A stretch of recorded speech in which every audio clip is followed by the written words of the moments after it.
जय जगन्नाथ सांग मैंने चलतु देखा आज गोटे एमती चटनी जहाँकि बहुत सहज आ सरल उपाय बनी हम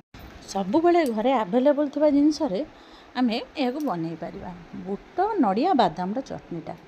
गोटे बड़ नड़िया गोटे फाड़ को कोरीदे आ कि काटिदे आगरू बुट को टिके हाल्का भाजिक बतुरे देती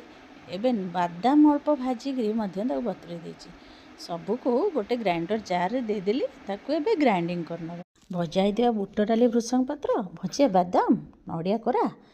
तादरे किछि कटा अदा ऐड करवा आउ कंचा लंका आको ऐड कले तार फ्लेवरटा बहुत भल आसी थाए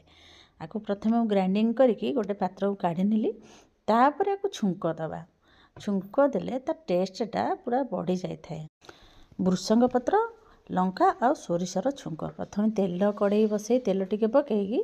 लंका गोटा लंका 4-5टी पकईदबा सोरिष टिके आ भृषंग पत्र टिके ताको भल से भाजी हो गला परे ताको ता पूर्वर गोटे चामच चीनी आ माने स्वाद अनुसार लुण दे ता गोले नबा आ छुंक करथिबा रखिथिबा सोरिष भृषंग पत्र को सेतरे ऐड करबा